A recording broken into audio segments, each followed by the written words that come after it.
Well, it's winter break, so it's time to go out and see things. I'm going to Maryland again, but this time I promise I will actually see some trains. As I have stated previously, for having been born in this particular United State, I have only seen about 3 CSX trains. I only come here about once a year, and for the last 3 years of being a rail fan, I have been trying desperately to see something with blue and yellow paint. During the early days of being a rail fan, I didn't really know anything at all, so the lack of knowledge contributed. But the main issue is that I couldn't drive, so I would have to convince people to take me to the tracks. As many young foamers know, this is a very inefficient system, and you often only get a fraction of the amount of time you actually need to see trains.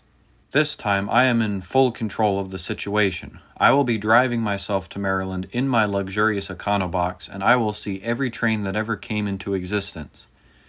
The plan is simple. I-29 to I-880 to I-80 to I-74 to I-70 to I-79 to I-68 back on I-70, and that will take me to the Frederick area. This will all be done over the course of 2 days, and it will take about 11 hours each day. The trip home will be everything in reverse. Of course, the first stop is Union Pacific's Sioux City subdivision. I saw a train in the distance and caught up with it in Sloan. And as my longtime viewers know, Sloan is where the trains move slower than my 88-year-old grandma.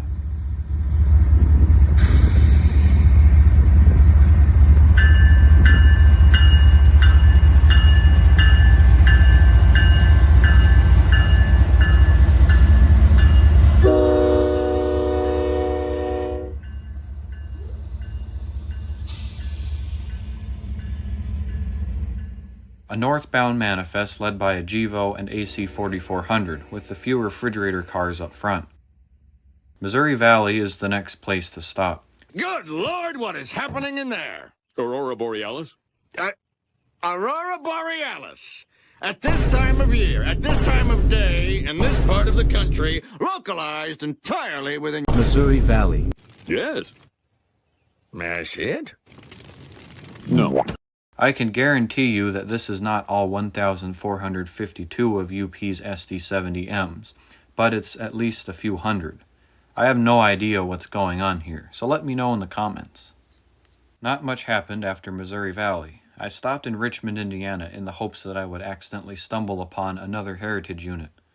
Here in Richmond, Indiana, we have the foot pedals to some sort of organ and a 5-disc CD changer right here up against the Norfolk Southern line.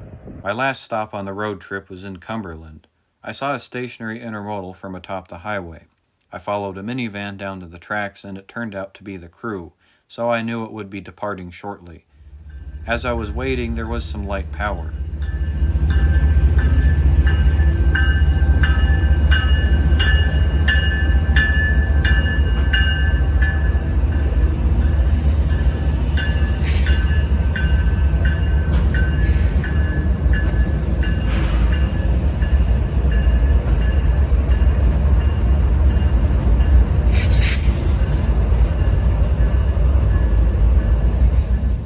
Finally, after about 10 minutes, the train picked up.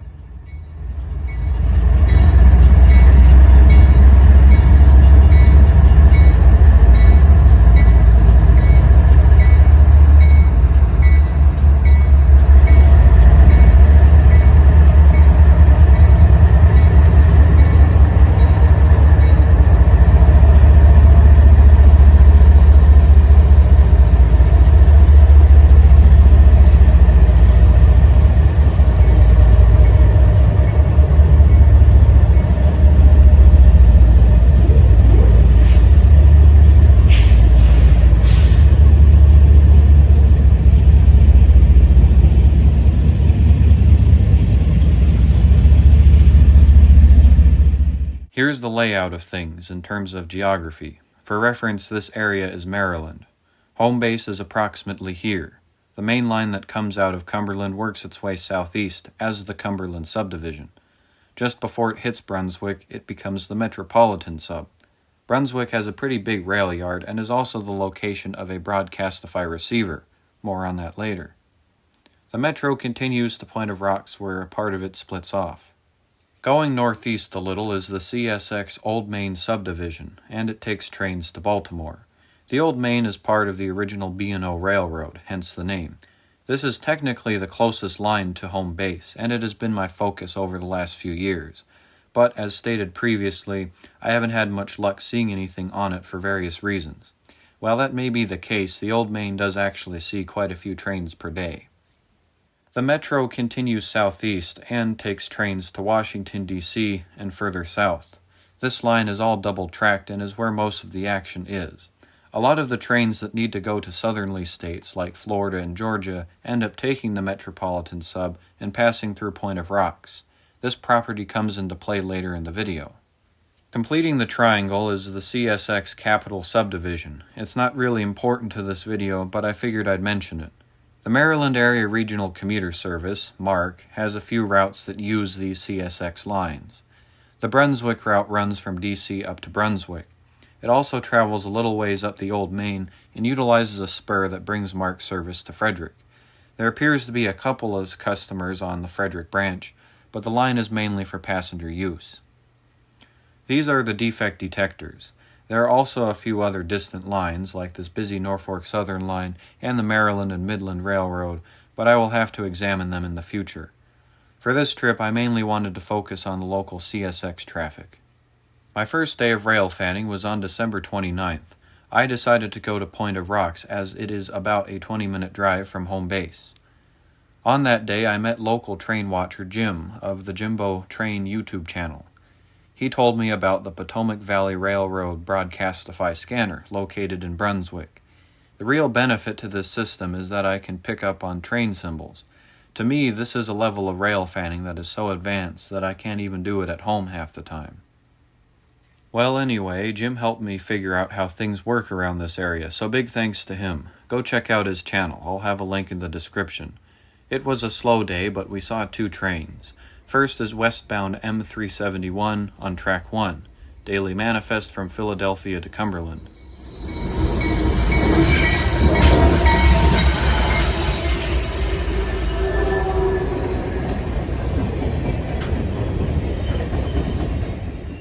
A rebuilt AC 4400 CWM and a high adhesion GEVO. I get bored of looking at ES 44 C4s back at home, but around here I couldn't be more excited to see a GEVO. A lot of this train seems to be tankers, with a few hopper cars, box cars, and center beams.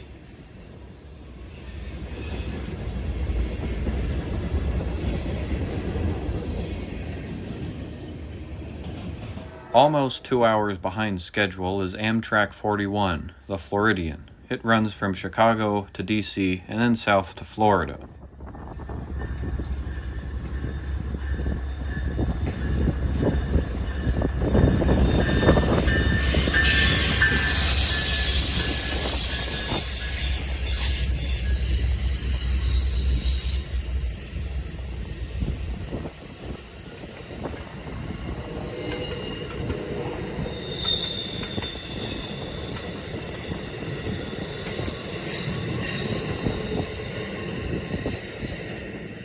The following day, I went out with my laptop and connected it to cellular. Jim was not around, so I had to use what I learned yesterday and listen to trains on my computer. This day proved to be more successful. First is local L153, and I believe it was just starting the day. It only had 20 axles.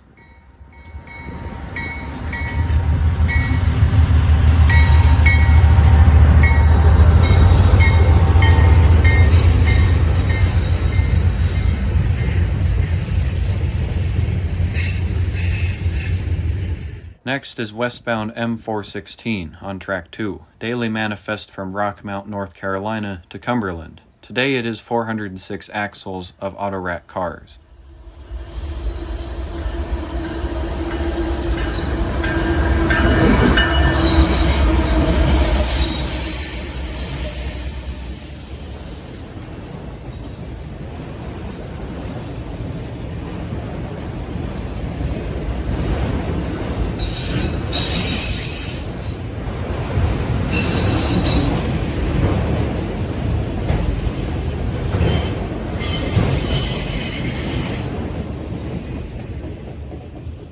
This is intermodal I-135, daily and headed for Chicago. I apologize, the lighting is particularly bad on this shot.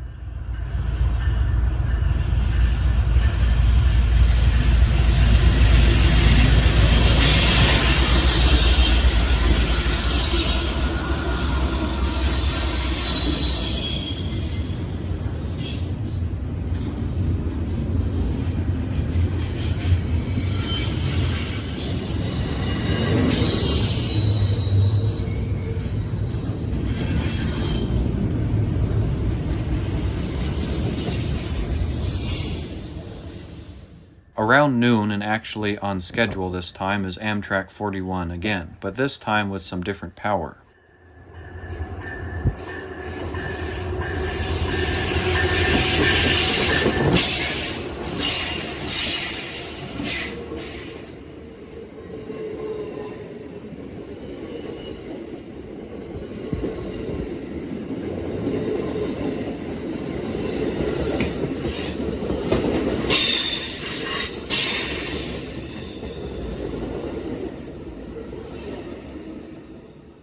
To end the day was M277, another daily manifest full of auto racks, out of Baltimore and on its way to Louisville, Kentucky.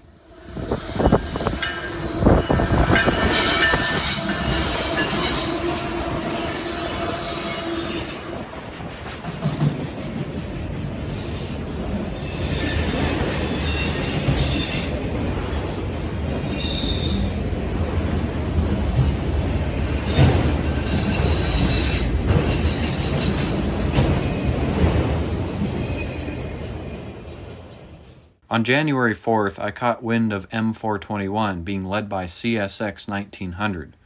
The Heritage Unit's app said that this would be coming down the metro line. I flew down I-270 and set up at Washington Grove. By the time I got there, it sounded like I had already missed it. In the meantime, I caught an eastbound empty coal. I couldn't make out the full symbol, but I could tell that it was an E train.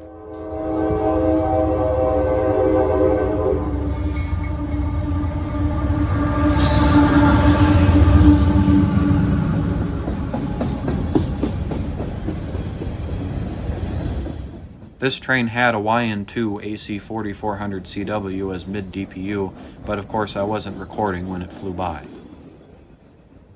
Later I got out in a more open part of the track to see an unidentified train that I heard blowing its horn in the distance, and by sheer luck it turned out to be M421.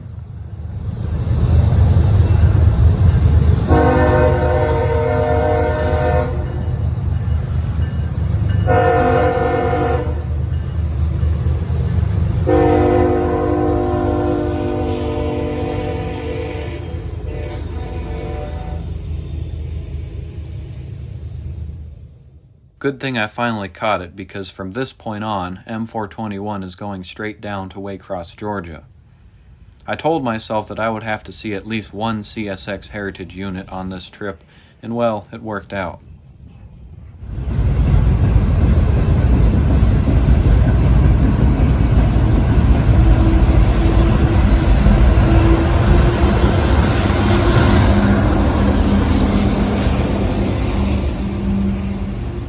One day later, I went back to Point of Rocks and saw one final train, CSX M415.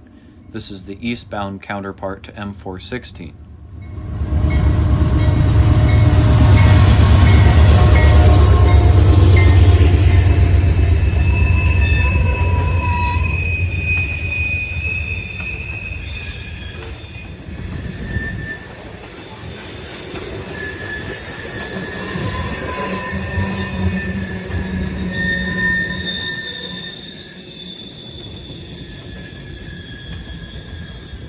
That concludes my time in the Frederick area.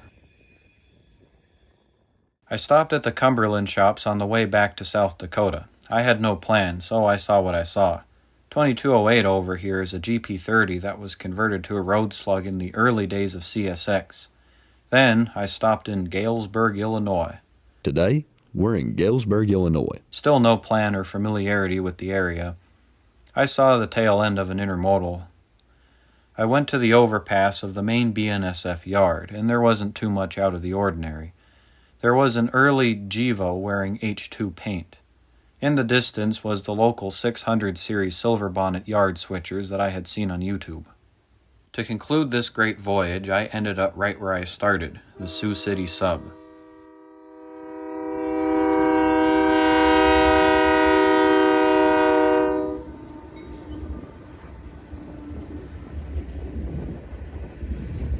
I did stop in Missouri Valley again, and it was pretty unchanged. After this train, I did see a stationary that had an SD40-2 and two SD70Ms. That's going to be it for this one, so I hope you enjoyed, and I'll see you in the next one.